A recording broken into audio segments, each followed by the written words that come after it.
გამარჯობა ხალხო. გამოვჩდი როგორც იქნა, დიდი ხანია არაფერი დამიტია. შესვენებაზე ვარ გამოსული სამსახურიდან. კაკლის ჩეროში ვერა, მაგრამ რაღაც გონი ჭადარია ჭადრის ჩეროში. კი იმაში მისვენებ. ცოტა ხმაური იქნება და ხონი იქნება ალბათ, იმიტომ რომ ამ დასაწყო ქალაქში ისეთი ხმაურია, ქუჩიდან და გზიდანაც, როდესაც მოშორებული ხარ, სერიოზული ხმაური მოდის ფონად. ის კი არ და სამსახურიდან რომ გამოვდივარ, ეს цаრიელი საჭმლის ხუთი რომ მიდევს ხოლმე იმაში, ლანჩ ბოქსი ეგრეთ წოდებული ჩანთაში, შიგნით რომ ამეგდია ჩანგალი არამედ გორაობს და ეხეთქება კედლებს, ზუგზე რომ გდია არ მესმის ხოლმე. ეს მანჰეტენზე ესე ხდება. აუ შევეცდები ცოტა ხმამაღლა ვილაპარაკო, რომ ხმაც გაიგოთ. ეს მოდი ერთი ვიდეო შევამატოთ კიდე პროფესიულ დღიურებს.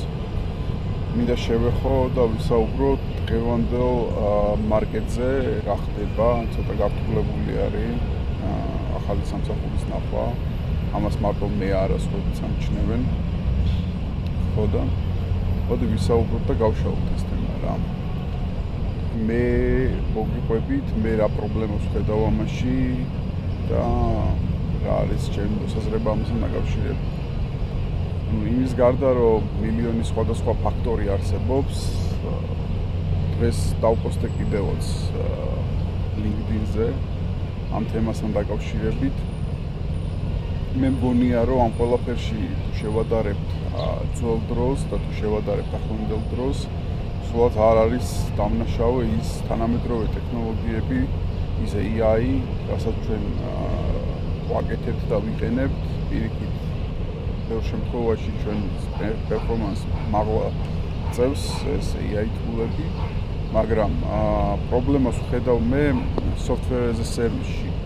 ანუ თავიდან იყო დრო, როდესაც ჩემი კომპანია აქტიურად იყენებდა ამ software as a service-ს, სულ მიკვირდა, იმიტომ რომ ჩემი უფროსი მოტივირებული იყო, რომ აი როგორც კი ისეთი რაღაცა გამოჩნდებოდა, რაც ჩვენ გვჭირდებოდა, რაც ჩვენ გამოგვადგებოდა, მაშინ subscription-ის ფულს იხდიდა, იღებდა, ვიყენებდით და ასე ვთქვათ, ჯდებოდნენ ამ პროდუქტებზე და შემდეგ რომ გადმოვედი ამ ახალ კომპანიაში, ზოგადად რომ ვესაუბრე ადამიანებს, ვინც სხვადასხვა კომპანიაში მუშაობენ, ბევრი კომპანია მიმართავს სამფერს. თავიდან თვითონ იმას ვამბობდი, რომ ძვირია, პრობლემას ქმნის, ანუ 100%-იანად ჩვენზე არ არის მორგებული და რაღაც მომენტში შეიძლება პატარა ბიზნეს მოდელების შეცვლაც გიწევდეს, რაღაცა იმ აპლიკაციებში რაღაცა სვეტების, ველების, რაღაცა სხვა მიზნით და დანიშნულებით გამოყენება გიწევდეს, მაგრამ საბოლოო ჯამში ახლა ბიზნესს რაც ჭირდება და ბიზნესის მნიშვნელოვანი რაც არის, რაც შეიძლება სწრაფად მიიღოს ბზა პროდუქტი, ნაკლები თავი აითქიოს, ნაკლები ფული ჩაასხას იმ პროდუქტის მიღებაში, მაგ მოთხოვნებს აკმაყოფილებს. შეიძლება ითქვას, რომ იდეალური არ არის და გრძელ პერიოდში ალბათ ხარჯის მხრივაც შეიძლება უფრო ხარჯიანი აღმოჩნდეს, მაგრამ ეს ყველა შემთხვევაში ასე არ იქნება. ანუ საით მიყავს საუბარი, ჩემი მოსაზრებით, რეალურად რა ხდება ახლა ბაზარზე ძალიან მძაფრად და ბევრი კომპანიაა შემოსული, რომლებიც კონსულტაციიდან დაწყებული software-ებს ანვითარებენ და სთავაზობენ კომპანიებს საკმაოდ მისაღებ ფასად და შესაბამისად გამოდის ისე რეალურად რომ დავფიქრდეთ, ხო? რომ თუ ადრე მაგალითად top layer-ის რაღაცა 100 თანამშრომელი იყო საჭირო, სიტყვაზე ვამბობ რა, რომ რაღაცა 10 სხვადასხვა კომპანიას მომსახურებოდა. ახლა რეალურად ხდება ისე, რომ ერთ კომპანიას სჭირდება 10 თანამშრომელი, 100 თანამშრომელი არ სჭირდება, იმიტომ რომ ის ყველანი ერთ საქმეს აკეთებენ, ერთ პროდუქტს ანვითარებენ და დანარჩენი დეველოპერები გამოთავისუფლდნენ, ასე ვთქვათ, რა. მოთხოვნა შემცირდა. დანარჩენი კომპანიები ამ კომპანიის პროდუქტს სერვისად იღებენ. ხო, გამოსავალი აქედან ცოტა რთული სათქმელია და მოსაფიქრებელია, იქ შეიძლება ბევრს პირველი თავში რაც მოუვა ის არის, რომ საკუთარი სტარტაპი, მსგავსი რაღაცა პროექტი მოხდო, გააკეთო, შესთავაზო, მაგრამ ესე ვცლად არ მისაუბრია LinkedIn-ზე, მაგრამ ადრე სხვა ვიდეოებშიც ვახსენე. რეალურად აქ პროდუქტი რომ მქონდეს ძალიან კარგი, თქვა, ხო? ის პროდუქტი რომ გაყიდო, ისე ფულის ჩასხმა გიწევს კლიენტებში, რომ მოიყვანო და იყიდო. ანუ იმდენად გაჯერებულია ბაზარი, იმდენად მაღალი კონკურენცია, რომ ავიცი, მსგავსი კომპანია რომ მოხდო, ესე ვთქვათ, ამუშაო, ძალიან დიდი რესურსი გჭირდება და ძალიან ბევრი ფულის ჩასხმა გჭირდება. ანუ მარტივად ეგ ამბავი არ გამო. რა თქმა უნდა, შესაძლებელია, შეუძლებელი არაფერი არ არის, მაგრამ ესია. რაც შეეხება სხვა მაშინ რა შეიძლება ვქნათ და აქედან გამოსავალი რა უნდა ვიპოვოთ. ჩემი აზრით, ყველაზე ერთ-ერთი გამართლებული საშუალება იქნება ამ შემთხვევაში, რომ ასე ვთქვათ, მივაწვეთ open source პროექტებს, სერიოზული კონტრიბუციები ვაკეთოთ და თუნდაც ახალი open source პროექტები დავიწყოთ, რომ რეალურად კონკურენცია გავზარდოთ. კი, რისკი არსებობს იმის, რომ ეს კომპანიები მოვლენ და open source-ია წაიღებენ, თვითონაც განავითარებენ, უფრო მეტი რესურსი აქვს, უფრო მეტი შესაძლებლობა აქვს, რომ ეს ყველაფერი გააკეთონ და ამ წლების განმავლობაში ესეც ხდებოდა, მაგრამ ძალიან ბევრი რესურსი გაჩნდება იმისთვის, რომ თქვათ, სტარტაპებმა და ასე შემდეგ ამ open source პროექტების გამოყენება დაიწყონ. რაც მოსდევს ამას, მოსდევს ის, რომ საპორტი ჭირდებათ, კომუნიტები დგება, პატარ-პატარა იგივე იმ open source-ებიდან კონკურენციის ამბავში შესაძლებელი არის, რომ software as a service ისევე შენს გასცე, თუ კომპანიებს მაგალითად არ დაინტერესებთ, რომ on-prem კონტენტ ეს სერვისები, შენ შეგიძლია ანალოგიური გააკეთო, მაგრამ რეალურად ის გამოთავისუფლებული ბაზარი და ის top დეველოპერები, ვინც რეალურად გამოყენებულები არიან რა, შემიძლია ვთქვა, ახლა როგორია ხარ წარმოიდგინეთ, რომ კომპანია ქირაობს, როცა დამატებითი მუშახელი დასჭირდება, გაგაკეთებინებს რასაც უნდა და იმის გამო კი არა, რომ ცუდი ხარ, იმის გამო კი არა, რომ მართლა რეალურად ფინანსური პრობლემები აქ არ ამხდება, ესე მოგკიდებს, ხას აღარ ჭირდები და შე გამოგიყენა და გამოგიშვებს რა. კომპანიის გადმოსახედიდან რა თქმა უნდა ეს მართალია, მაგრამ ჩვენი გადმოსახედიდან იმ რესურსს, რასაც ჩვენ ამ ცოდნაში, განათლებაში და გამოცდილებაში ვდებთ, ძალიან რთულია, რომ ესე სამსახურის გარეშე სიტყვაზე ერთ დღეს დარჩე რა. და რა ვიცი ახლა იმის გარდა, რომ გართულებულია ახალი სამსახურის მოძიება და ახალი სამსახურის დაწყება, მაგის გარდა, პლუს სერიოზული პრობლემა არის, ხა ვისაც არ გიცხოვრიათ ემიგრაციაში არ ყოფილხართ და ასე შემდეგ, შეიძლება რთულად წარმოგიდგენიათ, იმიტომ რომ თბილისი განსაკუთრებით პატარა ქალაქში და პატარა ქვეყანაში როცა ცხოვრობ, რა ვიცი, ერთი ბოლოდან მეორე ბოლომდე გონი 32 კილომეტრია. აქ აი რუკაზე რო უყურებ, რომ პატარაზე აი რა არის რა, მარტივად მიხვალ, იქაც არ არის პრობლემა, რომ იფიქრებ, რომ მიხვიდე და იმუშაო, რეალურად კომუნიკაციის ამბავში სატრანსპორტო პოლიტიკა და ეს ყველაფერი ისეა მოწყობილი, რომ სავალო ჯამში მაინც არ შეიჩდები რა. ესე მარტივად ამას მოყვება მე ან საცხოვრებელი უნდა შეიცვალო, საათობით გზაში უნდა იყო. ნუ, კი, შესაძლებელია, მაგრამ რის ფასად რა, ჩვენ ადამიანები ამ ტექნოლოგიებს და ამ ყველაფერს იმისთვის ვქნით, რომ ცხოვრება გავიმარტივოთ და იმის გულისთვის, რომ მე იძულებული ვარ, რომ მომშივდება, რომ სადმე ვიმუშაო და შემოსავალი მივიღო, ან რამე ვაკეთო, ხო? მაგის გულისთვის რატომ უნდა ვიტანჯო პლუს ამას რა, როცა შეიძლება რომ არ ვიტანჯო და ცოტა მარტივად მოვახდინო ყველაფერი. ნუ კოვიდის მერე ნელ-ნელა კომპანიების დიდი ნაწილი ბრუნდება, IT მიმართულებით განსაკუთრებით ჰიბრიდული სამსახურებია ძირითადად, ძალიან ცოტა რემოუთი, თან ცდილობენ თუ რემოუტზე მუშაობ, შედარებით დაბალი ანაზღაურება შემოგთავაზონ, იმიტომ რომ თუ იმას გათვალისწინებული აქვს რისკი, ხო, რომ რას ელოდება იმ ახალი კადრისგან და ну რავი, მაშინ წაიყვანს რა ინდოეთიდან, აიყვანს რომელიმე სხვა იაპონური ქვეყნიდან, შეერთებული შტატებიდან რემოუტზე, რატომ უნდა აგიყვანოს? სიტყვაზე ვამბობ რა, თუმცა რა თქმა უნდა მილიონი მიზეზი არსებობს, საჭიროება არსებობს, მაგრამ ну ამ კუთხით რომ მივუდგეთ რა.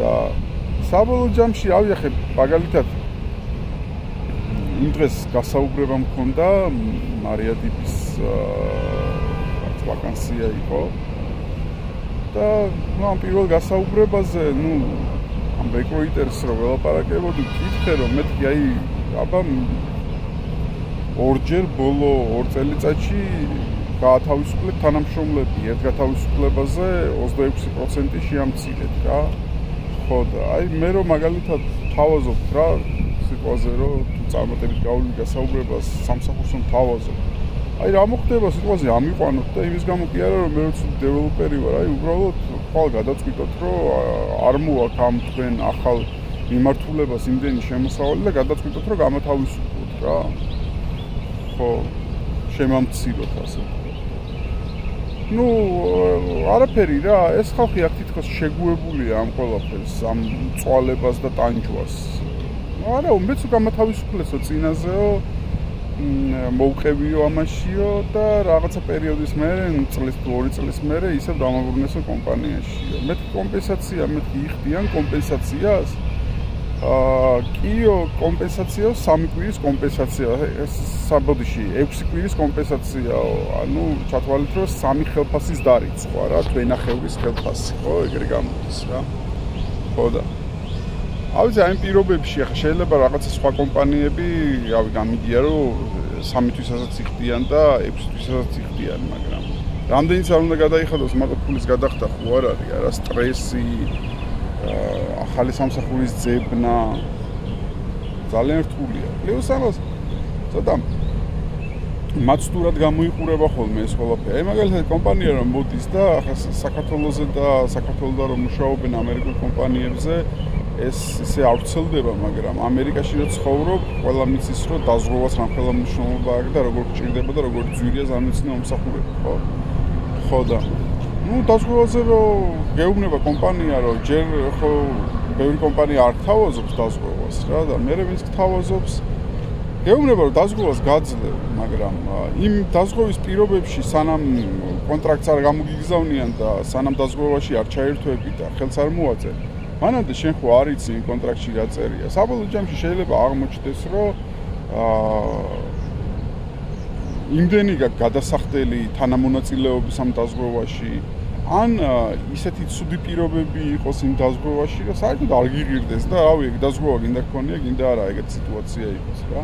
მე მაგალითად წინა სამსახურში რომ მუშაობდი, აი ეგეთი სიტუაცია მქონდა, დაზღვევა მქონდა მაგრამ აი მთელ ოჯახში დაზღვევა რომ გამიკეთებინა ჯერ თვეში გამოდიოდა $1700 უნდა მეხადა და ну კაი თქვა დავივიწყეთ ოჯახის წევრებს არ ვთავთ და მარტო მე უფრო დიდ პროცენტს მიხდიდა სამსახურში რა და გამიკეთებინა ეგ დაზღვევა რაღაცა $200 თუ რაც გადამეხადა ხო სიტყვას ყოველთვიურად საბოლოო ჯამში out of pocket თანამონაწილეობის საუნთოფოში გადასახდელი თავდაპირველი რასაც ჩემ ფარავ რა მაინც რაღაცა რთული შემთხვევა არ დაგიდგა და სადაზღვევოს ჩართულობა არის საჭირო. იმ ხელა თანხა გამოდიოდა რომ რა ვიცი რაღაც მომენტში ფიქრობ რომ საერთოდ კი ღირს ეგეთი დაზღვევა გქონდეს და პლუს ფული იხადო მაგ ყველაფერში.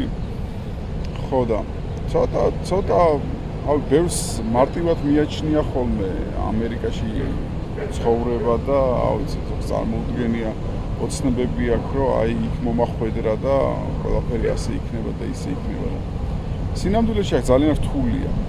თავის გადარჩენა, თავის გატანა ძალიან რთულია. ნუ ამას თავის პლუსები და მინუსები აქვს და იმას აღარ დავიწყებ რამხელა შანსს გაძლევს თვითონ ეს ქვეყანა. ანუ საქართველოში რაც არ უნდა შუაზე გასკდე, ადგილობრივ ბაზარზე თუ ხარ ორიენტირებული, მაინც ჩარჩოებში ხარ ჩასმული რა და აქ იმხელა ბაზარი არის 400 მილიონი კაცი. ავიც თუ შენზეა დამოკიდებული და შენს ვაჟკაცობაზე, მაგრამ მარტო ესეც არ ხდება რა.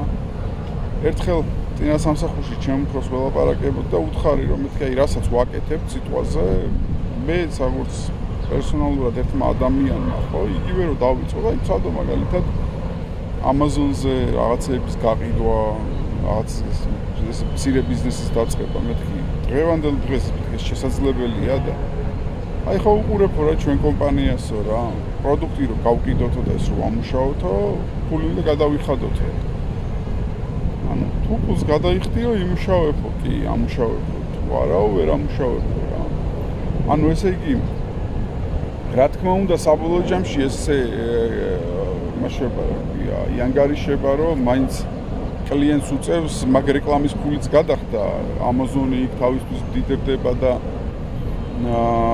კლიენტი აქეთ ღატაკდება მაგრამ ეს ყველაფერი რაღაცა დონემდეც ხო სადღაც მიდის და გაჯერებულია ხა ვერ აიღებს სიტყვაზე და შეიძლება აიღო და ჭურჭლის სარეცხი რაღაცა ღრუბელი $10 გაყიდო და ვიღაცა მიყიდოს $10 ჩემი ჭურჭლის სარეცხი ღრუბელი რა იმიტომ რომ $10 აქ განსაკუთრებით მეგაპოლისებში შეიძლება ძალიან ძვირად არ ითვლებოდეს იმიტომ რომ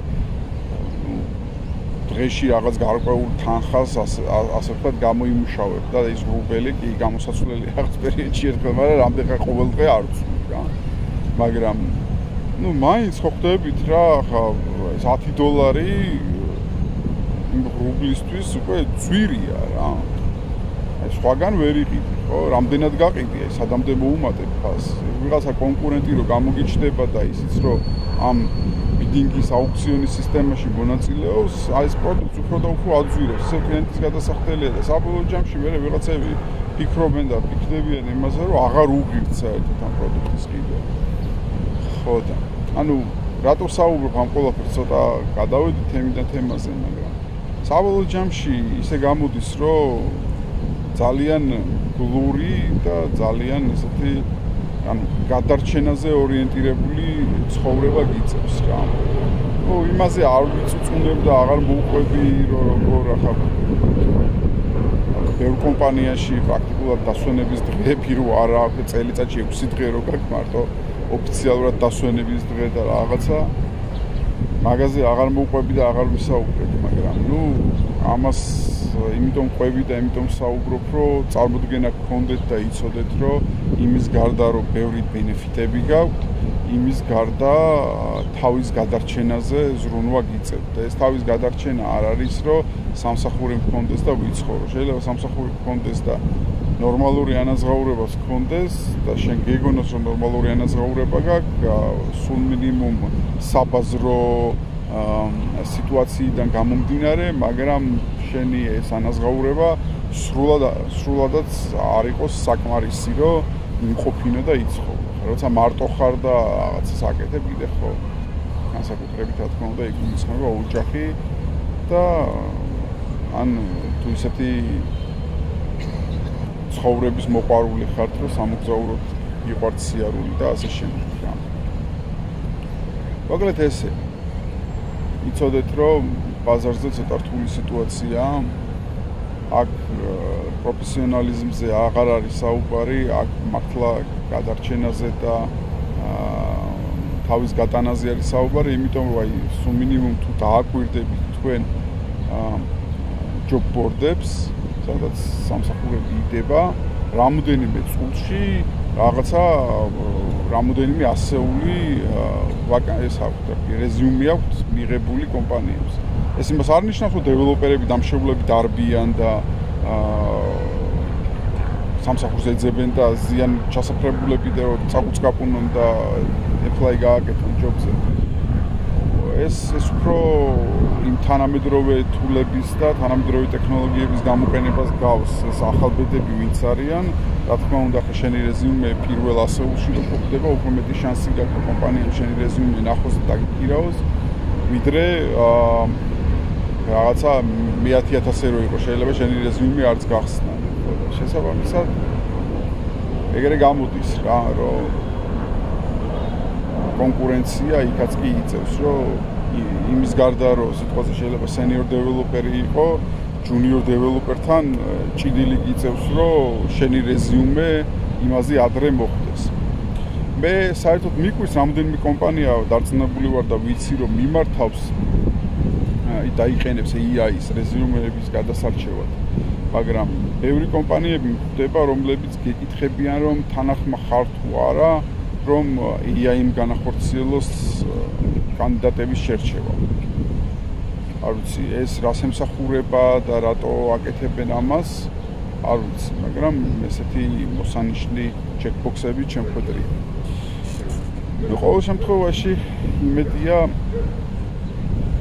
რამე შეიცვლება მალე, იმედია ცოტა სხვანაირი დამოკიდებულება გახდება, ცოტა ესე ხდება ხოლმე ბიზნესი, როცა გაიბერება, მე ხარჯების შემცირებას აკეთებენ, IT თანამშრომლები ერთ-ერთი ყველაზე ხარჯიანი ტიპები არიან, შესაბამისად მთელი კომპანია ორიენტირებული ხდება, როგორ შეამციროს IT ხარჯები. ხო და რა ვიცი, რა გითხრათ, რითი გაიმედოთ, ისევ და ისევ ვიმეორებ რა, რომ open source პროექტებს რომ მივაწვეთ დეველოპერები და კონტრიბუციები ვაკეთოთ და რა ვიცი, თუნდაც ჩვენ წამოვიწყოთ რაღაცა open source პროექტები, ურიგო არ იქნება და ერთ-ერთი გამოსავალი აქედან და საკმაოდ ეფექტური გამოსავალი ამაში მგონია რა. მე უკვე სერიოზულად გადავწყვიტე, რომ დღეიდან ამ თემას სერიოზულად მივუდგე და რა ვიცი, დავიწყო ამაზე ზრუნვა და ფიქრი, ეს უკვე მარტო მე აღარ მეხება რა, ეს უკვე რა ვიცი, ჩვენს დიდ ბაბლს ეხება, რასაც IT საქმიანობა ქვია. ანუ იმის საფრთხეს ნაკლებად ხედავ, რომ რაღაცა AI-დან გვემუქრება, თუმცა რაღაცა ძორები იქნება, რა თქმა უნდა, მაგრამ იგივე ის AI ისე ჩვენ სასიკეთოდ შეგვიძლია ბევრ რამეში გამოვიყენოთ. უფრო ამას ხედავ, ანუ AI კი არ ჩაგვანაცვლებს, უბრალოდ საჭიროები აღარ ვიქნებით, უბრალოდ იმდენად შემცირდება ჩვენზე მოთხოვნა, რომ სერიოზულ ფინანსურ პრობლემას შეგვიქმნის რა და ახლა მე კიდე შეიძლება რაღაცა ისეთ ასაკში არ ვიყო, რომ სიტყვაზე პროფესიის შეცვლაზე ვერ დავიწყო ფიქრი და რაღაცა ჩემთვის ვერ ვიპოვო, ხო, მაგრამ ბევრი ჩვენი უფროსი თაობა, საიდანაც იგივე ჩვენ დავიწყეთ სწავლა და ვისგანაც ჩვენ ვისწავლეთ და ჩვენ გვასწავლა, ისინი უკვე ისეთ ასაკში არიან, რომ 60-70 წელს ასაკში პროფესიის შეცვლას ვერ დაიწყეთ, ხო და მე მგონია, რომ თან კომპანიები როგორც წესი და რთულად უყურებენ ასაკოვან თანამშრომლებს, ბევრი კომპანია სამწუხაროდ. ისევ და ისევ ბიზნესია და ბიზნეს არ ჭირდება ხელიცათრევი ადამიანები, ბიზნესს ჭირდება ადამიანები, რომ მოიხმაროს თავისი დიდი გეგმების მისაღწევად. ხო და ეს არის და ეს. ანუ ადამიანობის ფაქტორი და ის ადამიანებზე ზრუნვა არავის არ აინტერესებს. მარტო ამ პროფესიაში არა ზოგადად. ეს ძალიან სამწუხაროა. ამიტომ სულ მინიმუმ სადაც ხართ, სადაც მუშაობთ და რასაც აკეთებთ, ის მაინც გქონდეთ გონებაში, რომ იმაზე იფიქრეთ, რომ თქვენი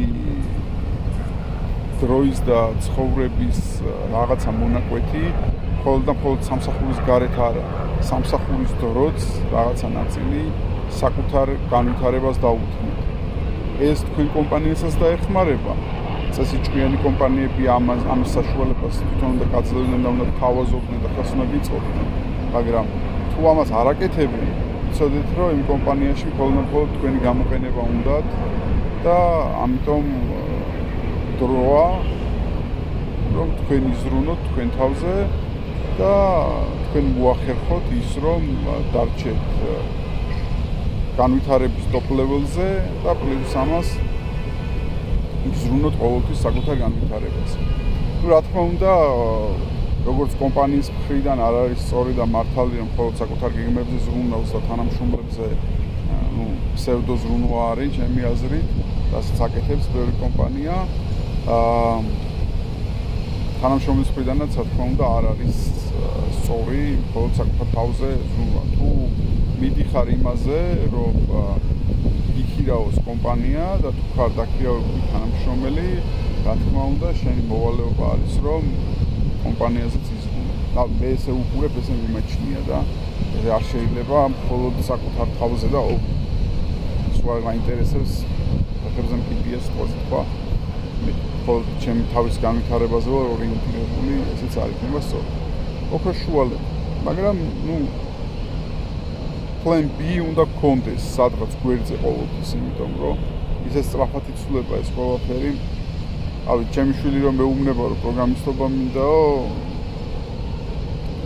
ცოტა არ იყოს და პესიმისტურად ვარ განწყობილი მაგის მიმართ, იმიტომ რომ შესაძლოა უკვე საუნივერსიტეტო და პროფესიის არჩევის რეალური პერიოდი მოუწევს, შეიძლება უკვე იქ ვიყოთ, სადაც შეიძლება ითქვას, რომ აღარ ღირდეს ამ სფეროში და ამ სიტუაციაში შემობიჯება. თუმცა დარწმუნებული ვარ, რომ ბევრი კლასტერი გაჩნდება ჩვენი მიმართულებიდან, ახალი მიმართულებები დაიბადება, ახალი არა მარტო კომპანიები, ზოგადად ახალი აზროვნება გაჩნდება იმ ყველაფრის გამოყენებით, რაც ამ წლების განმავლობაში ჩვენ შევძელით, შევქმნით და გავაკეთეთ. მოკლედ ეს ცოტა მაურიანი, აბდაუბდა ვიდეო გამოვიდა, მაგრამ ვარაფრობას შესვენებაზე გამოსულმა მეთქი. ეს პატარა ვიდეოს გავაკეთებ მეთქი. აბა თქვენიც წარმატებით.